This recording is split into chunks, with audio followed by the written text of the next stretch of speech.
Salut à tous, c'est Lopi, j'espère que vous allez bien. Aujourd'hui, on va faire une... Non, on va pas faire une recette, on va faire deux recettes, mais qui sera divisée en deux vidéos. Deux petites recettes bien sympathiques, d'origine japonaise.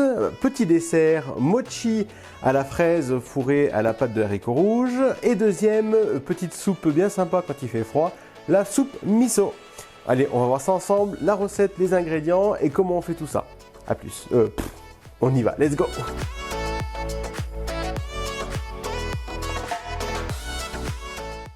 Donc pour la préparation des mochi, on va avoir besoin de 200 grammes. Alors c'est pour à peu près une douzaine de mochi. Donc 200 grammes de farine de riz gluant, 80 grammes de sucre, 200 ml d'eau, de la pâte de haricots rouges et des fraises. Donc on commence par préparer l'enrobage des petites fraises avec de la pâte de haricots rouges. Donc moi j'ai déjà acheté toute prête. Donc on va essayer comme ça. On va sortir la pâte.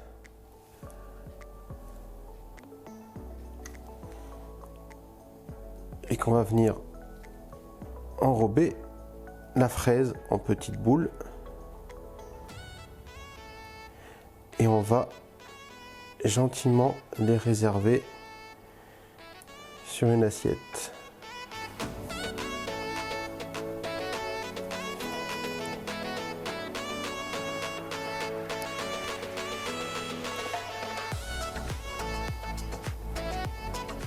Une fois que vos fraises sont enrobées de pâte de haricots rouges, vous réservez au frais.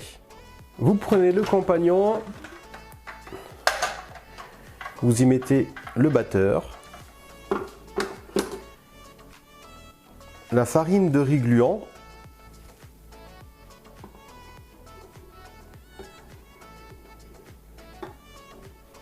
le sucre, on va le refermer.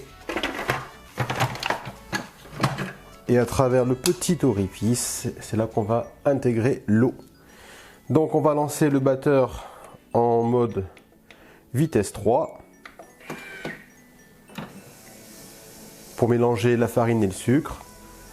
Et petit à petit, on va y mettre l'eau.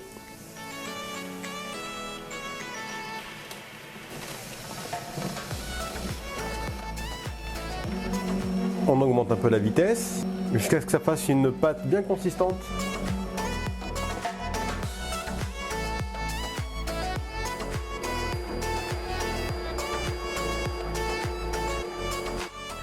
Voilà, à peu près une petite minute.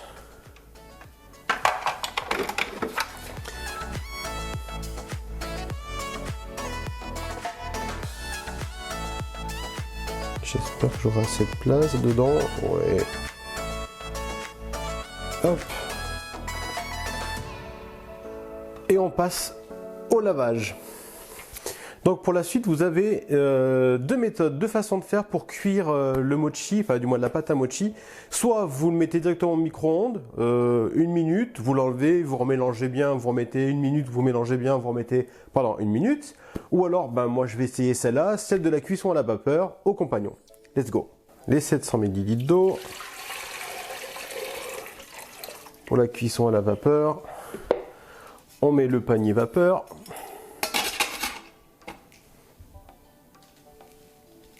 Et notre pâte à mochi, j'espère que ça va bien tenir au milieu.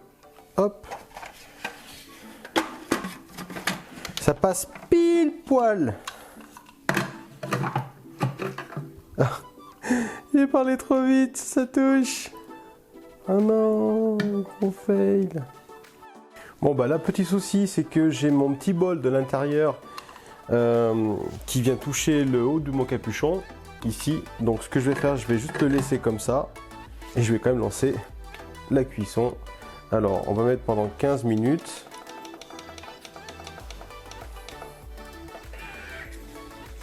Et s'il faut, je viendrai boucher après dessus.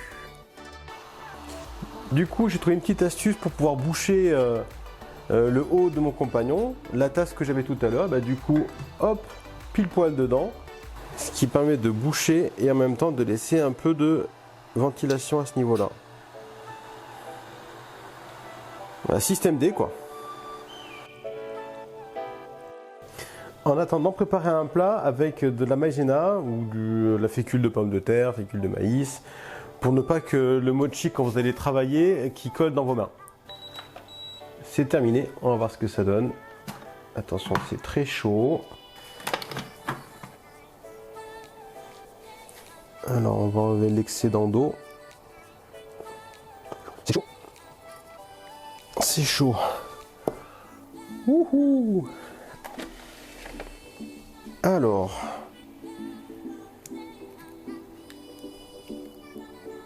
ouais, je pense qu'il faut bien mélanger.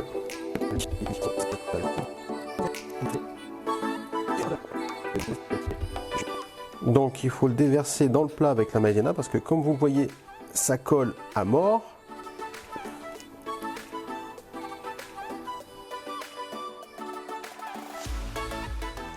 C'est chaud, c'est chaud. Bon, c'est la première fois que j'en fais des mochi aussi, alors on n'a pas l'expérience, c'est un peu compliqué. On va les diviser.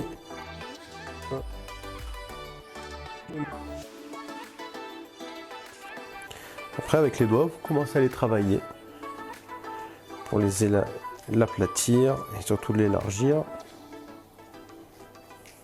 pour qu'il puisse bien envelopper votre fraise avec la poudre de haricots, avec la pâte de haricots rouges.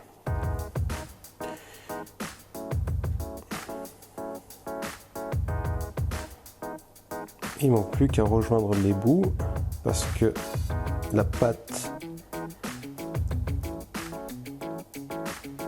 avec la pression, normalement ça doit coller.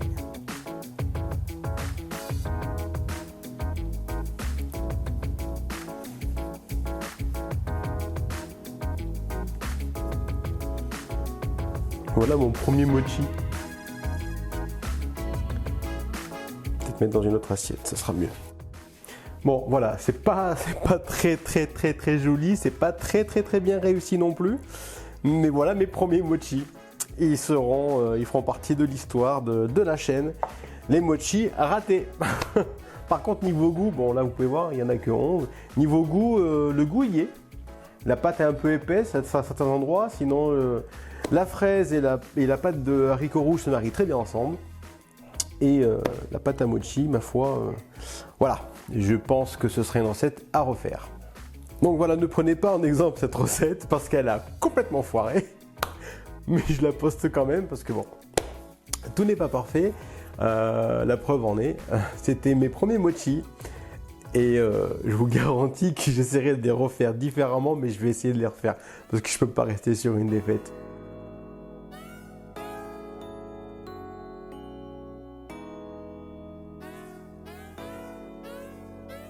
Donc voilà les amis, dans la continuité donc de ma soirée, je vous présente la recette de la soupe miso. C'est parti.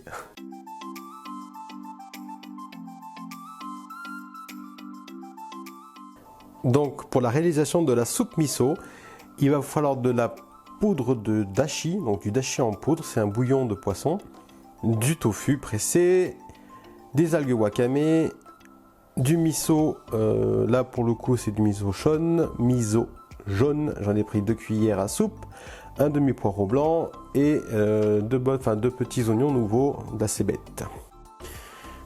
Donc prenez une casserole, remplissez-la d'un litre, 1 litre à 1,5 litre d'eau. À l'intérieur, on va y mettre la poudre de dashi.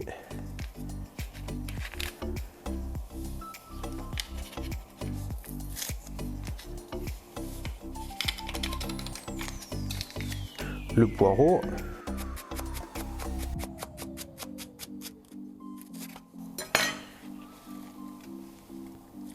Vous mettez tout ça dans votre eau et vous portez à ébullition.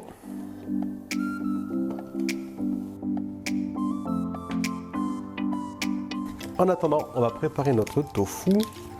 Donc moi je vais prendre que la moitié. On va essayer de sortir sans l'éclater. On va le découper en carrés.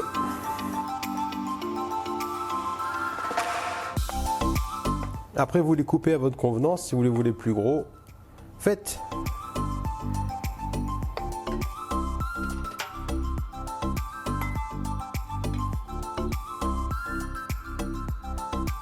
Et on va préparer nos oignons nouveaux.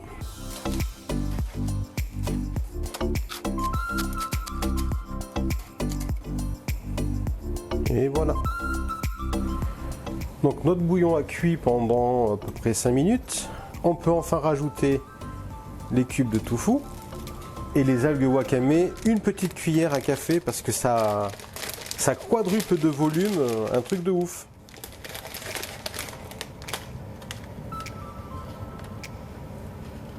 Vraiment que ça, vous allez voir ce que ça va faire. On laisse cuire pendant encore 5 petites minutes.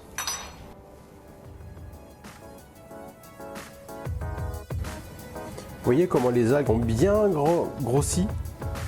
Elles ont quadruplé, voire même multiplié leur volume par 10. Il ne reste plus que 30 secondes. Et la dernière étape, ça va être d'incorporer le miso dans le bouillon. Tout simplement. Et pour incorporer le miso dans le bouillon, il faut le faire à feu éteint et casserole en dehors du feu. Pour diluer la pâte miso,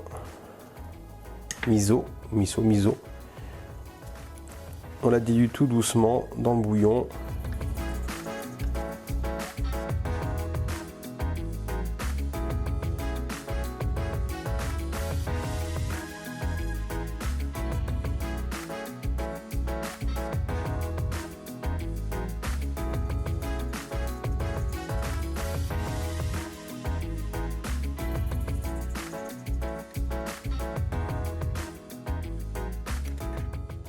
Il ne vous reste plus qu'à dresser votre soupe miso.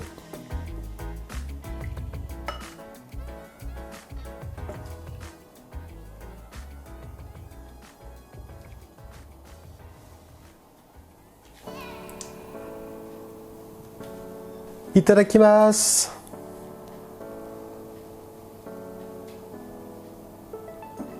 Voilà, j'espère que ces deux petites recettes vous auront fait plaisir. J'espère aussi que la prochaine fois les mochi, je les réussirai à coup sûr. La soupe miso, vous pouvez y aller, une soupe qui a un succès phénoménal. Allez-y de bon cœur, faites-vous plaisir. Et puis moi je vous dis pour la prochaine vidéo, à très bientôt.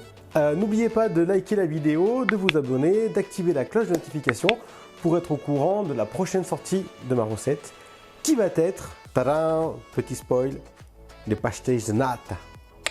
Je vous dis à très bientôt. Bye bye.